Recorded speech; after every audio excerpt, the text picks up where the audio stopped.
साथियों, it's going to be hard, but hard does not mean it's impossible.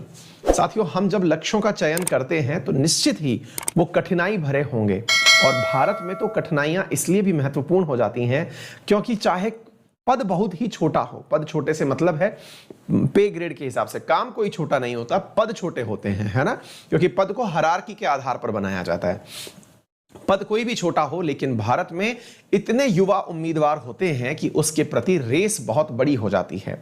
एक बहुत बड़ी पते की बात बताता हूं, उसके बाद से आपके अंदर का जो मोटिवेशन है वो स्वतः ही आने लगेगा। पता है, आप में से बहुत सारे ऐसे मेरे काबिल मित्र हैं जो तैयारी तो करना चाहते हैं और कर भी रहे हैं, लेकिन उनके सपने हैं। सपने क्या हैं कि मैं कलेक्टर बनना चाहता हूं, अर्थात मैं यूपीएससी क्रैक करना चाहता हूं, लेकिन उन्हें पारिवारिक कारणों से किसी सबऑर्डिनेट एग्जाम को देना पड़ रहा है, क्योंकि घर वालों ने कह रखा है कि उन्हें रेलवे या एसएससी या बैंकिंग की जॉब निकाल लेनी चाहिए।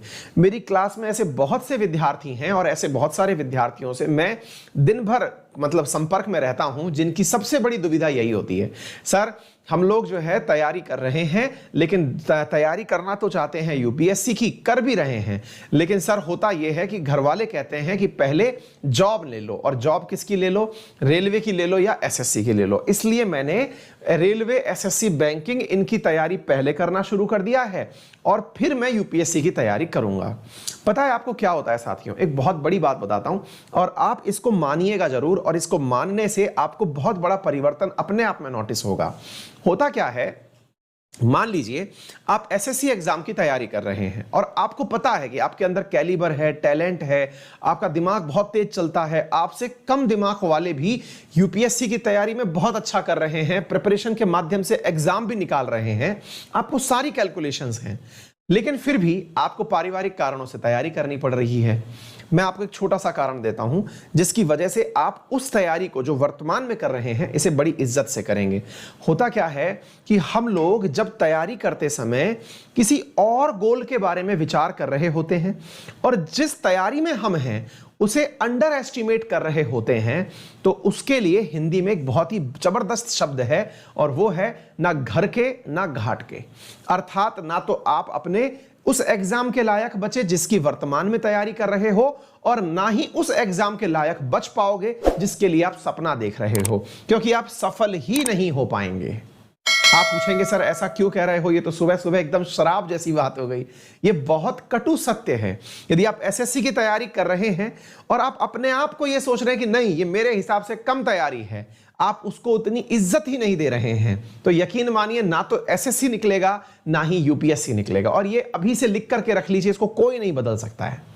इसलिए जो भी काम कर रहे हैं, अगर आप में से कोई ये सोचता है कि मैं ग्रुप डी की तैयारी करूंगा, मान लीजिए मुझे नौकरी चाहिए, ग्रुप डी की करनी है, भले ही ये फीलिंग आ रही हो कि यार ये मेरे लायक नौकरी नहीं है, लेकिन फिर भी वो एग्जाम तभी निकलेगा जब उस एग्जाम के लिए आवश्यक इज्जत आपके दिमाग में हो। इज्जत दिमाग में हो से मतलब है उसके लिए आवश्यक मेहनत करने के लिए आपने पहले से दृढ़ संकल्प ले लिया हो। इस बात से वास्ता रखिएगा।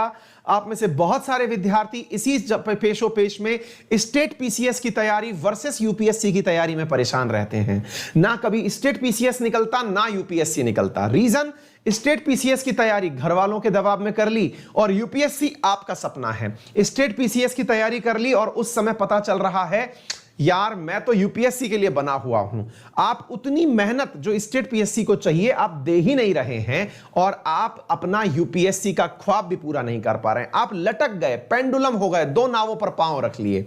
इसलिए जिस भी जगह हैं उस पर जब तक मतलब पैर मत हटाइए जब तक उसे कंकर ना कर लें। मुश्किल होगा ऐसा करना, अपने आप के सपनों के हिसाब से अपने आप को डिमीन करना मुश्किल होगा, लेकिन निश्चित ही आप एक दिन सफल होंगे। साथियों, ऐसे नंबर्स ऑफ एग्जाम्पल हैं, आप यूट्यूब पर सर्च मारिएगा, ऐसे नंबर्स ऑफ एग्जाम्पल हैं जिन्होंने कांस्टेबल के पद से परीक्षा पास करी और वो आज आईपीएस हैं। An number of example Rajasthan में हमारे ऐसे हैं जो ग्राम सेवक जितने बिल्कुल सहायक कर्मचारी के पद पर एंट्री किए, शिक्षक जैसे यानी तृतीय श्रेणी शिक्षक पर उन्होंने पद पर एंट्री करी और वो आज आईएएस ऑफिसर्स हैं।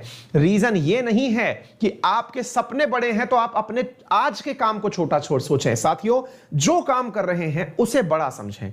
आप अगर ग्राम सेवक का एग्जाम दे रहे हैं तो इसे पहाड़ जैसा समझ के करें कि बस यही निकालना है, बाकी मेरे आगे कुछ नहीं है। आपकी जब तक 100% ऊर्जा किसी एग्जाम में नहीं लगेगी, आपका कार्य सिद्ध नहीं होगा। ये आप पहले से ही समझ के चलिए और इसी नोट के साथ पढ़ाई करिएगा। ये मैंने बहुत बड़ी बात बताई है, खुद के अनुभवों से और हजारों विद्यार्थियों के अनुभवों से आप तक ये बात पहुंचाइए। ठीक है, चलिए तो इसी नोट के साथ आज के सेशन की शुरुआत करते हैं।